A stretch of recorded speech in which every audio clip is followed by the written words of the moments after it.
Hi, this week I want to talk a little bit about the developer tools that are built into every browser.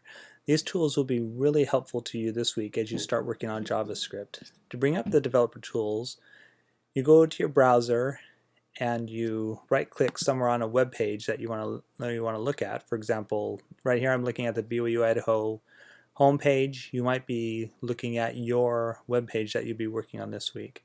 So you open up, you right-click somewhere, and you look for something that says inspect. It may say be different in whatever browser you're using, but in Chrome it's called inspect.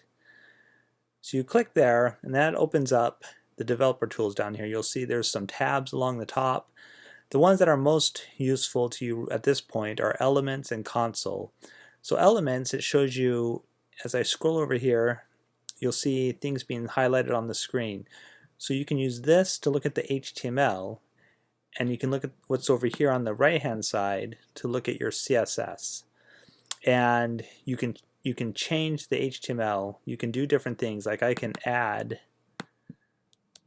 right click here and I can say edit as HTML, and it'll allow me to add something else in here, just like that. And now we see home test up there. It allows me to change HTML that's already on the screen. So I add some exclamation marks to there. I can do things like change the font. Over here I can change the CSS. I can come over here and boost the CSS up. So you can come in here and you can play around with the HTML on a web page. You can play around with the CSS. You can see what CSS there is. Now, of course, the changes I've made here are not permanent. As soon as I refresh here, all the changes will go away. So that's helpful for HTML and CSS.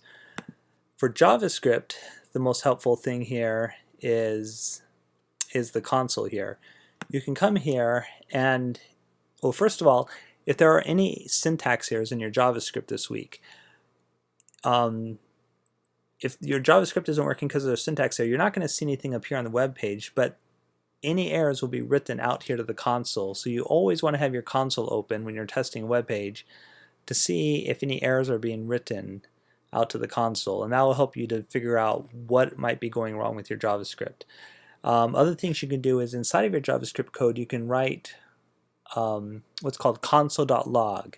So for example, I can go here, I can say console.log test, and it'll write out tests, it'll write out a string. I can say I've written up a couple of other ones. So console.log dog, cat, fish. So here's an array, and I write it out, and you can see what I wrote out. Another one you can write out. You can console.log an object. So here we have console.log ID is 1, name is allred.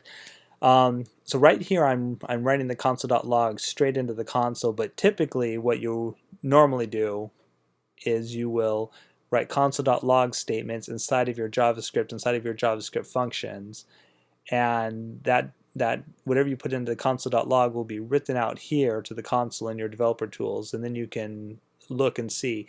For example, if you want to see what parameters are being passed into the function, you can console.log those parameters, and when the function is called, it will send those parameters to the console, and then you can look at them and see and make sure that you understand what is being passed into the parameters.